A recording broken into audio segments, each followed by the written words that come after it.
not supposed to be on this. That's why it's all coned off. Okay. Go straight to those cones. Do not turn. Okay.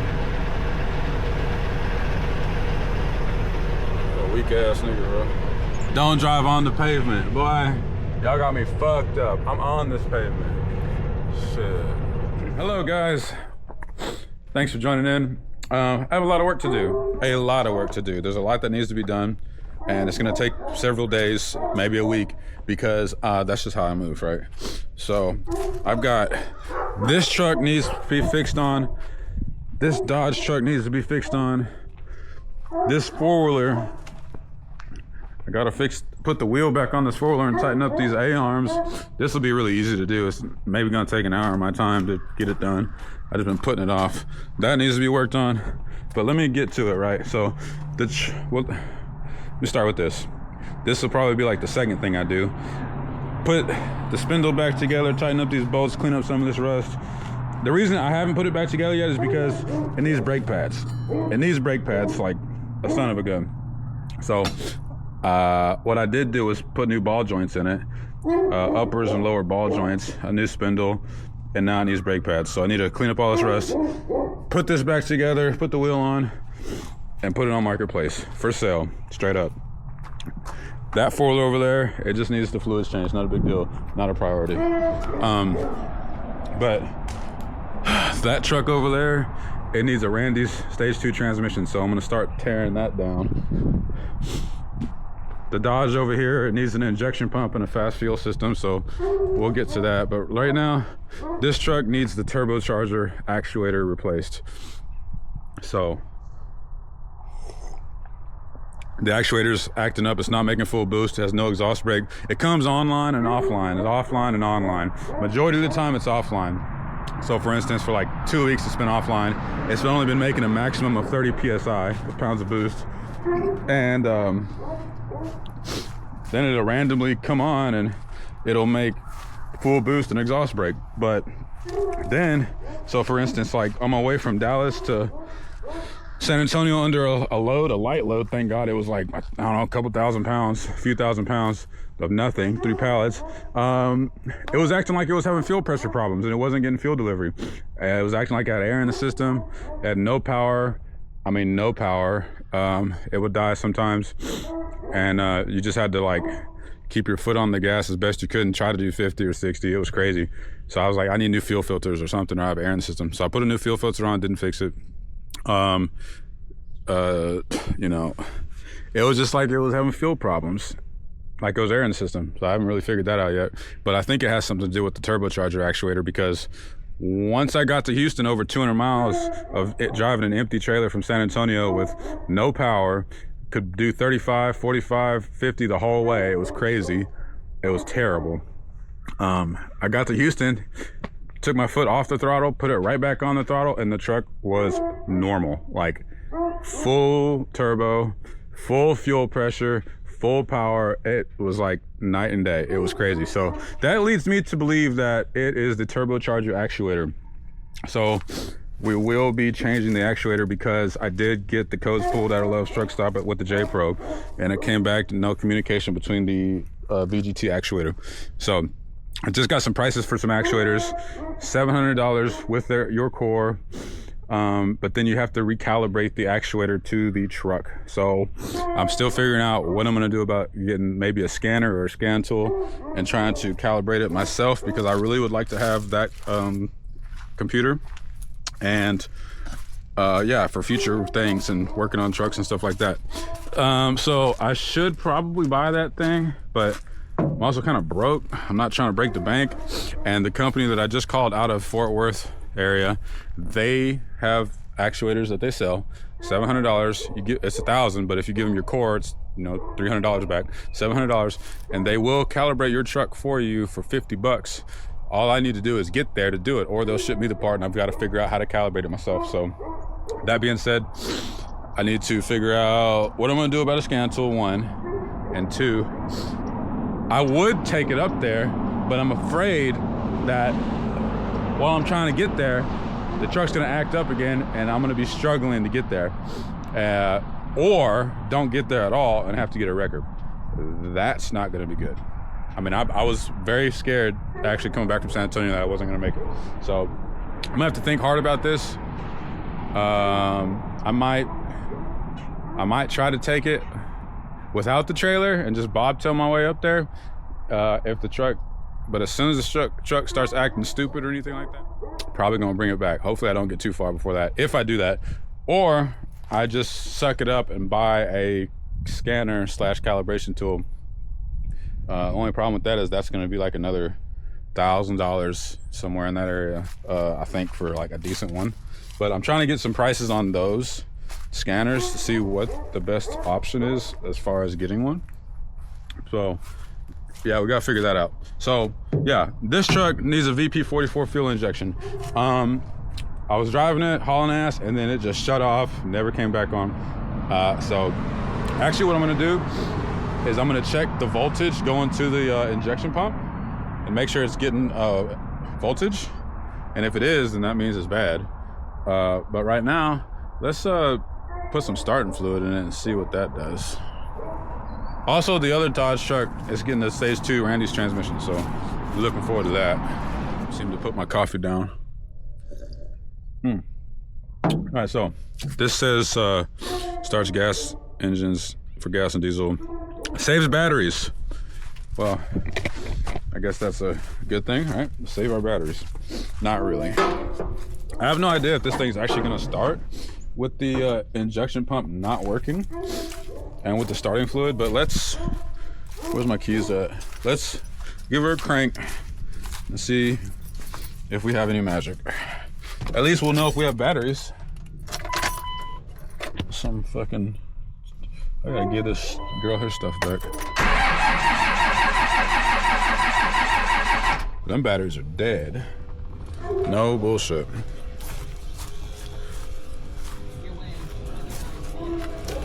The fuel pump is working. This is letting me know right now that I have the inline fuel pump that the factory had to install because the actual lift pump that they put under the hood there on your fuel filter on these trucks was garbage.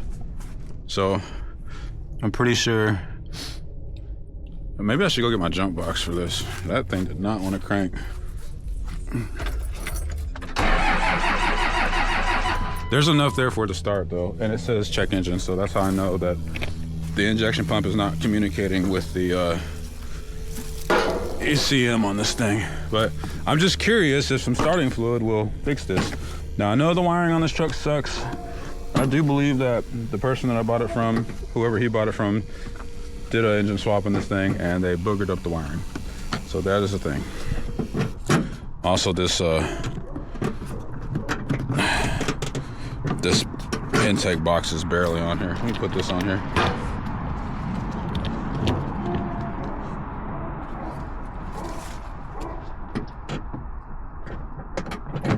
I just want to see if you'll start with the starting fluid, that's all. But I don't know why this thing is so hard to get on. Oh, that's why. Baby turbo. Let's shove some of this in there. Let's see what we get. That's a lot. Fire in the hole. I don't think that's gonna work, honestly.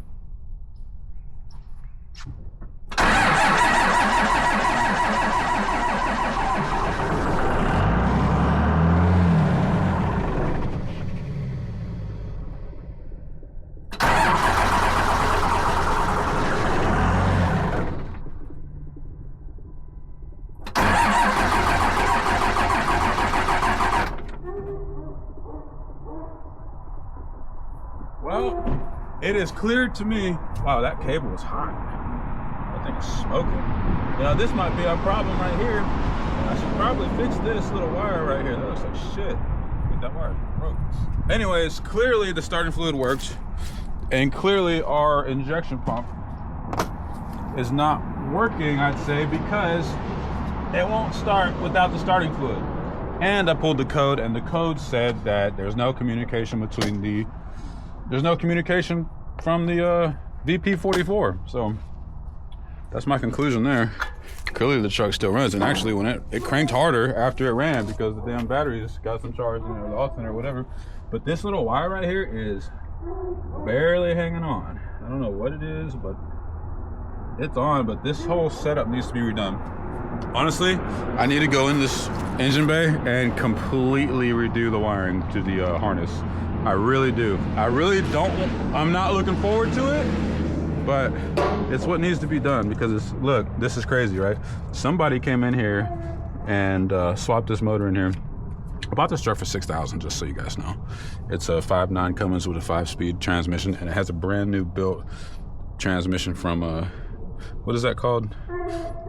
It's a new Venture 4500, but this little wire right here looks like ass. Long range gear. That's what kind of transmission it has in it. 5-speed built, upgraded input shaft, but they sent me the wrong clutch, so it slips. So I got to get a clutch. So next thing for me to do here is I need to pull this plug right here. I don't want to get dirty. I got my clean clothes on, but I'm getting dirty right now. Pull that plug right there to the VP44 and check it for voltage and any other electrical plugs. But that's not for right now. Right now, that's my priority. So I still need to figure out what I'm going to do as far as calibrating the turbo. So let's go take a look at this. Anyways, here's our fast lift pump, this lift pump, and then there's a fuel filter. I changed the fuel filter. That's why it looks all shiny right here because I spilled fuel everywhere. Anyways, this pump is not connected electronically 90% of the time. I don't use this because for whatever reason, when I wired this up, the wires get hot and they burn off. So I haven't been using it. It's been fine, just, you know, having the fuel run through it or whatever.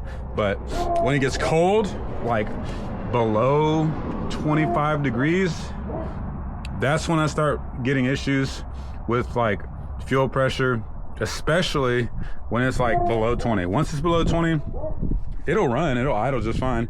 But sometimes when you demand the power, it's having fuel delivery issues, but it'll push through it and then it'll be fine and run good.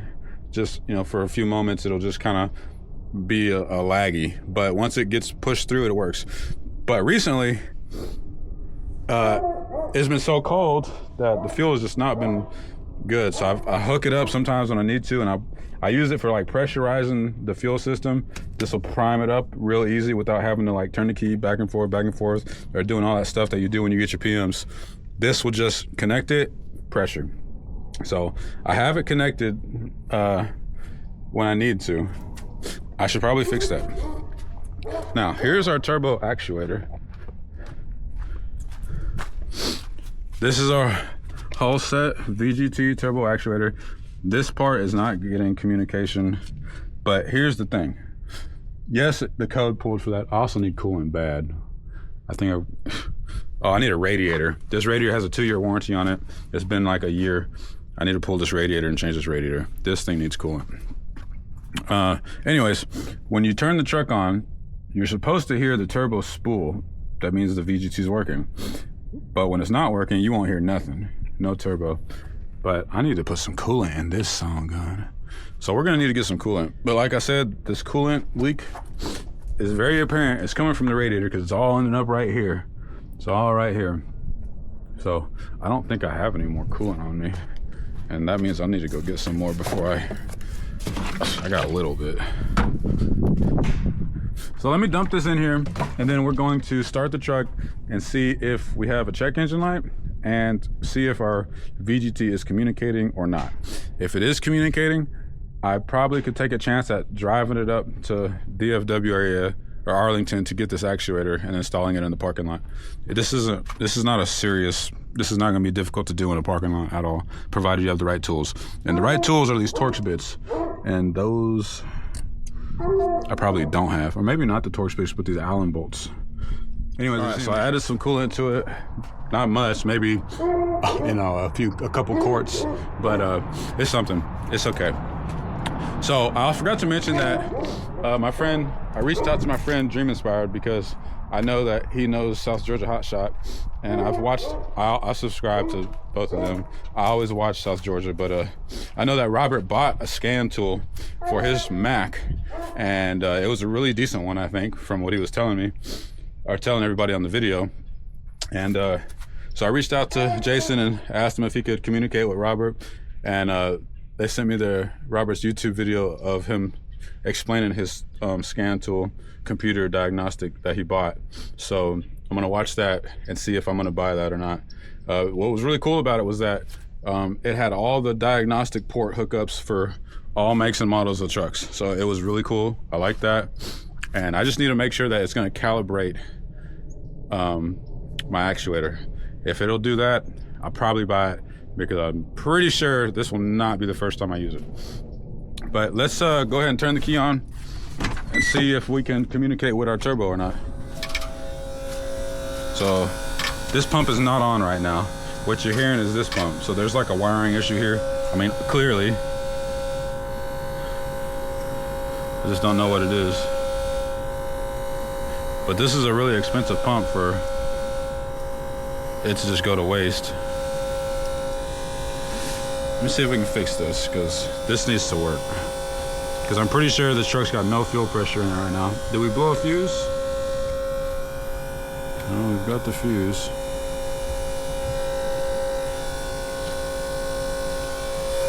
I think it's his grounds.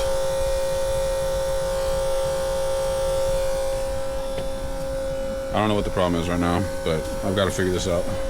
Oh, man, I really need like a stand for this thing. But anyways, I'm inspecting this wire that I've been putting on and taking off for, ever. It's got a fuse block in here. This wire is badly corroded right here, and it's super hard, like super hard, to where I think this is our issue, honestly. It's just, look, the wire is just corroded and tearing apart. So, see that greenness in there? I'm hoping that this camera will like focus. But regardless, I'm gonna take this wire and use it just to test out my theory here about, man, I really need to hook this sumbitch up somewhere. God damn. But we're just gonna put this wire on just to see if we can get some action. And I guess that's just what you get when you're got almost 800,000 miles on a truck. Shit.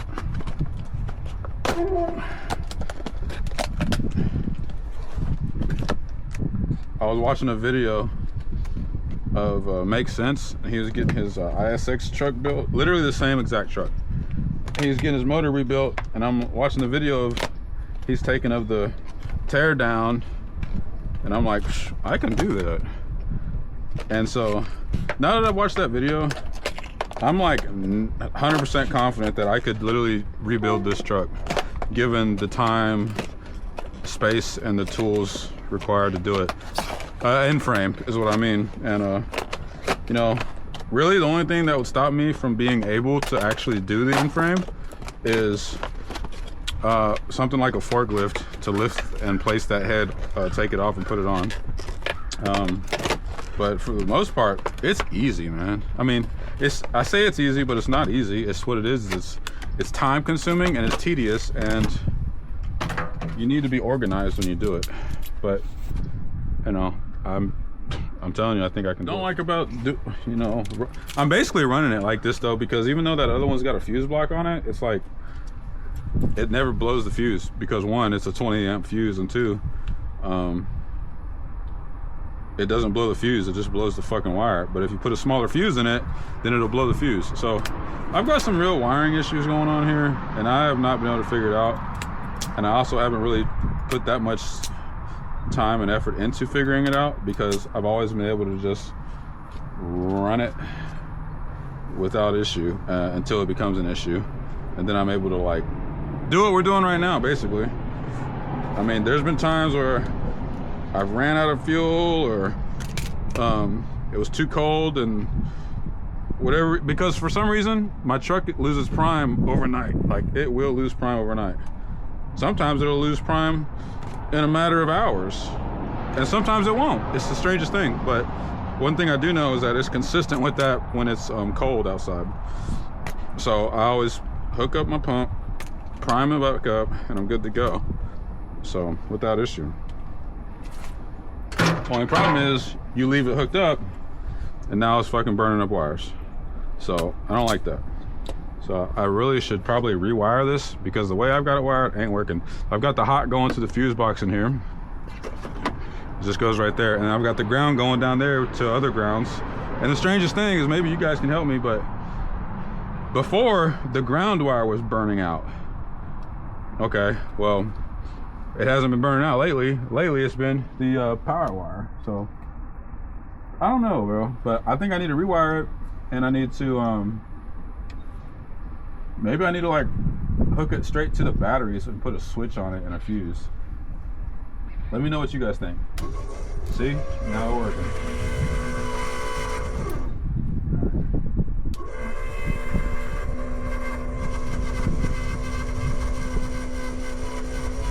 Now usually I don't leave it hooked up like this because this is just bad, right? It's bad. But so when I get fuel pressure, then I'll take the wire off, tape up the leads, and I'm done. And I only have to do this again when either the truck loses prime overnight, which is 90% of the time, or when I get a PM. But yeah, I've got some issues here, I guess. So what we're gonna find out is, to diagnose this, right? What we're gonna do is we're gonna change the turbo actuator, and hopefully that fixes all of my problems and I don't have any fuel pressure issues or no weird power issues or anything like that.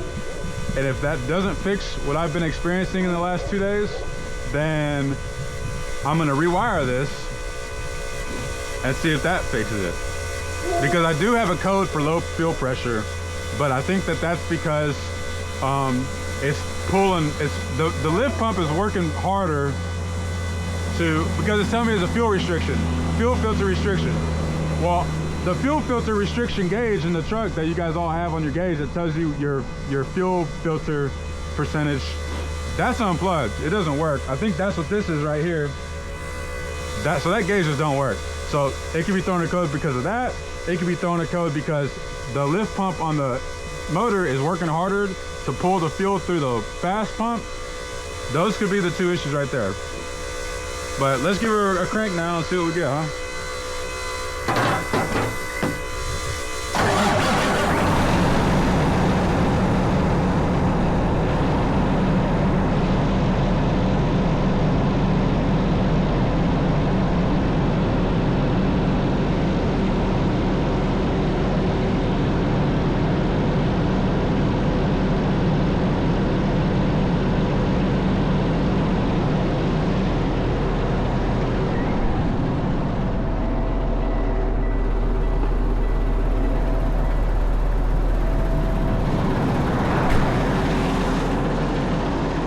Okay, so right now, I can already tell you, as soon as I started up, we heard 0 boost from the turbo.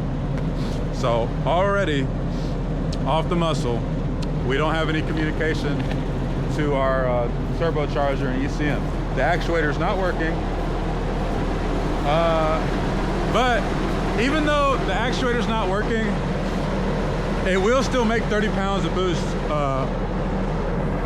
provided it's got fuel pressure. Only was it giving me no 30 pounds of boost. So probably should drive it to see if I still have a fuel pressure problem. But the check engine light is on.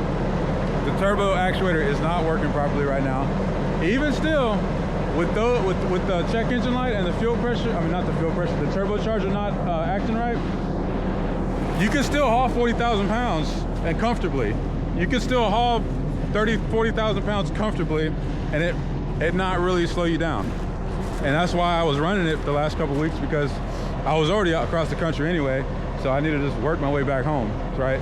So I've just been trying to stay away from like 40,000 pound loads. I was taking stuff that was 40,000 and 30,000 pounds and less, 20 and 10.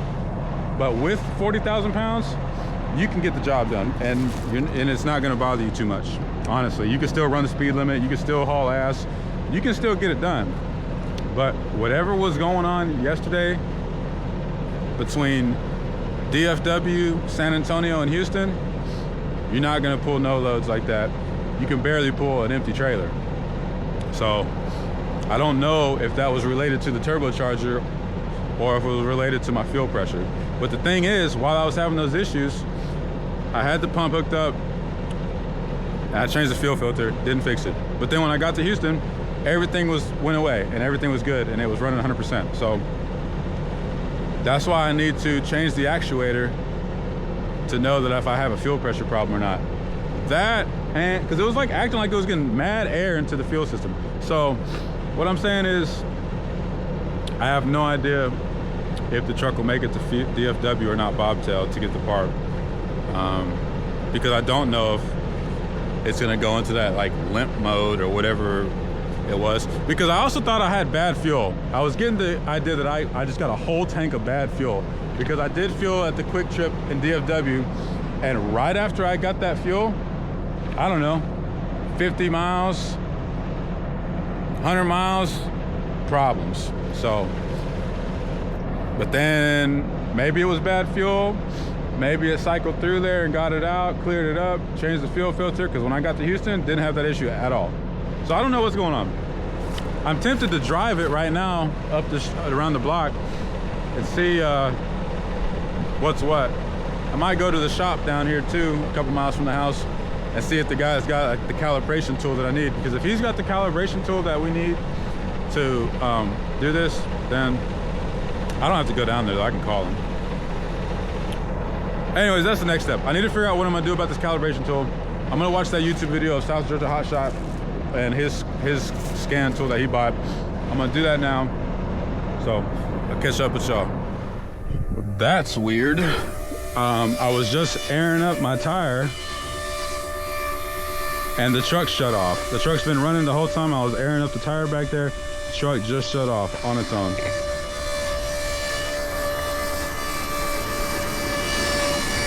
There's a fuel problem, I'd say, because that pump, there's a restriction in my fucking fuel line somewhere because, or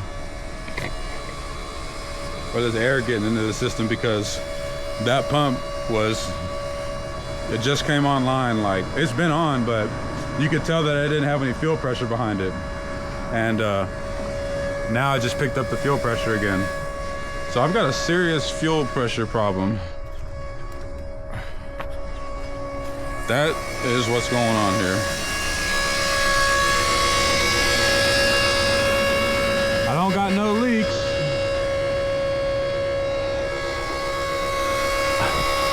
I bet this fuel line's probably got a hole in it.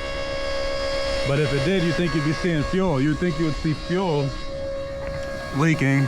But there's air coming in here somewhere. This is crazy.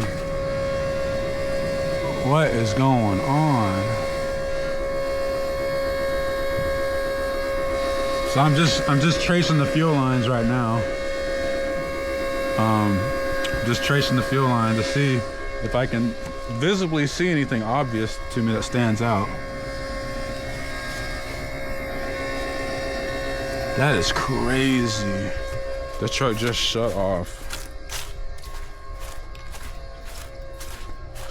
Shut off with full fuel pump running. So there's a problem. A real problem somewhere.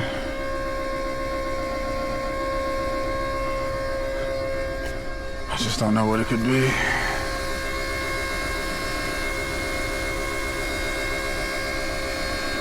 You know, like I said, if you're getting air in your fuel line, you would think that you would see a fuel leak, but then again, it might not be so obvious with the fuel leak because it's sucking air in through the hole, and that if it's sucking that kind of pressure through, then it's probably not going to spill out the fuel. I don't know.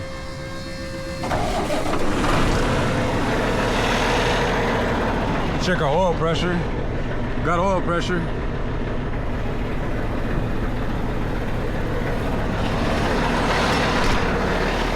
Man. Well, let's see if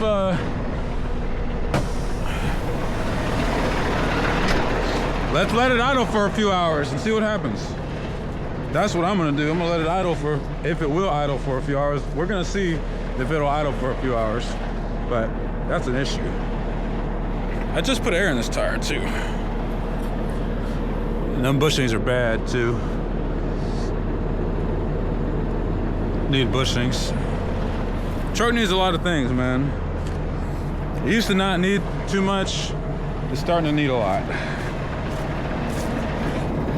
That bushing looks okay, but that bushing over there is bad. That one's bad too. And that might be why my tires weren't fucked up, but I don't know. We got a lot to do today, man. So, yeah, like I said, here's the plan. See what I can do about parts in the computer for this. Try to get the turbo figured out first thing. 2, probably gonna have to figure out what's going on. See what I mean? That's a problem. I got a fuel pressure problem somewhere. First thing I'm gonna do is change out the water separator, because I could have got bad fuel, man. But yeah, take care of this first. Second, put that four-wheeler back together and put it on Marketplace. Fix this VP44 and put a fast fuel system on it. And probably do some rewiring. Transmission. Stage 2, Randy's. Gotta get this fixed first though. All right, so here's what I noticed as soon as I walked back over here. The ground wire has come off of our pump, shutting this pump off. Now that this pump shut off, the truck won't run without this pump, it seems like. Well, there's a problem somewhere, and this is a brand new fuel filter. These are old. There's 15,000 miles on these filters. This one's brand new, just changed it. So I've got to figure out why this truck is not running correctly. So let's see if it'll start back up without this pump being on, but I'm not optimistic at all because it just shut off. All right, truck is running.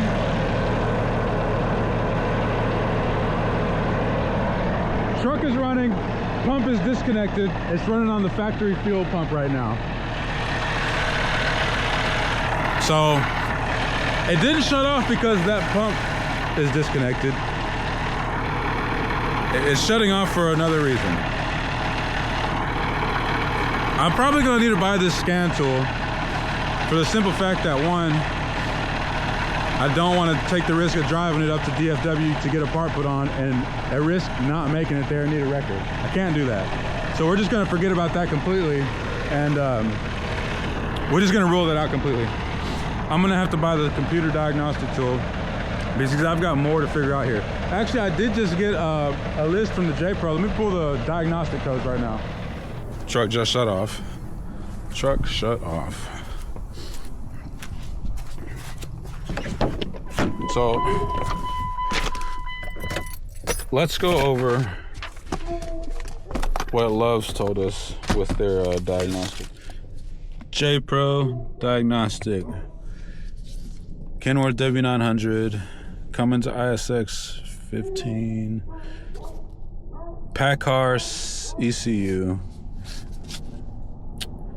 So here's our mileage on the engine. The engine's got, hold on, this thing's out straight now. 557,454. Okay, let's go over. What is this? My average fuel 4.9. All right, that sucks. Coolant level sensor. Okay, I disconnected that. VGT actuator drive circuit. Abnormal update rate. No communications between engine ECM and smart VGT controller. First occurrence was at 23,000. Last occurrence was, I don't know what that number means, but whatever. So that's the actuator. Exhaust system high temperature lamp message error. Exhaust system high temp. I think that's got to do, okay, so this is all emission stuff, so we don't worry about that. Open and forward drive axle oil temp circuit. Yeah, the sensor on the front drive axle, the front gear, what is that? I don't know why I'm throwing a blank right now, but the differential, the front differential, that that sensor is broken connection. Engine injector metering rail. Cranking pressure data valid but below normal operating range. Moderately severe level. The fuel rail pressure during cranking is too low for the engine to start. Injector solenoid number 2. Mechanical system not responding or out of adjustment. The ECM has detected an error with the injection timing or quantity. I think these are old codes. VGT, root cause not known, intermittent communication. Drive axle, output low at drive off. Steer axle, excessive air gap. I don't know what those are. Steer axle left open or shorted. I don't know what those are. Now our VGT is working again, so that's very interesting. I've been out here trying to mess with the fuel problem that I've been having. So I've got it on a high idle right now, and you can hear the turbo, which is not typical of a bad VGT. Well, it is, but it's not. In fact, it's just working right now. So what I'm gonna do is I'm gonna pull the plug off. Now we're gonna see if it'll continue to run at this high idle. I'm gonna give it about 5 minutes at, I think I'm at 1,000 RPM right now. Give it about 5 minutes, and then if she continues to run, then I'm gonna bring it back down to idle, and we'll go from there. One other thing I wanted to say was that I've been on the phone making phone calls about calibrating the VGT. So, like I said, I did find a new VGT out of DFW area, Arlington, for $700. It's $1,000, but you ship them your core, they give you back $300, so it's $700 with the core. And they'll calibrate it for me for $50, but I have to take it to them, and so it's like, that's not really, I'm not gonna do that. So I called a shop. I called a mechanic down the road that I usually deal with, but I don't deal with him no more too much because he's just too expensive. He'll be ripping motherfuckers off. But that being said, I did call him. He said he had the calibration tool, he could do it, $550. I said, that's too much. So then I called a shop that I like to deal with, they're not Iranians, maybe some of them are, but I think they're from the river to the sea mofos, the Palestinians. They don't do it. They were trying to find the part. I'm like, I don't need the part, I need the calibration. But anyways, but that mechanic, turning back around, that mechanic down the road from me, that's too expensive. He did give me a guy to call because I asked him, I said, hey, well look, whatever you use for diagnosing all the trucks to run your business, laptop, software, all that, I want it. He was like, it's like $5,500. I'm like, well, help me get it. He said, well, call this guy. He's the one who sold it to me or whatever, da-da-da. So that guy, he's down in Houston in the area that I deal with for repairs and parts and stuff. He was a good guy. He told me $5,000, but he said he'd calibrate the truck for me for $200. But I'm gonna bring him the truck. I'm gonna go to him. Then I'm gonna change the actuator myself, and then he'll charge me to calibrate it. I don't know, $100, $150, $200. I don't care. That's the plan though. All right, update. This spindle had to come off. This spindle is not the right one. I either ordered the wrong one for this bike or they sent me the wrong one. This is a 2015 and the spindle is just wrong. It doesn't match this one at all. The geometry was way off. So this is the wrong spindle. So we gotta order a new spindle and get that put on and put brake pads on this and put it up for sale.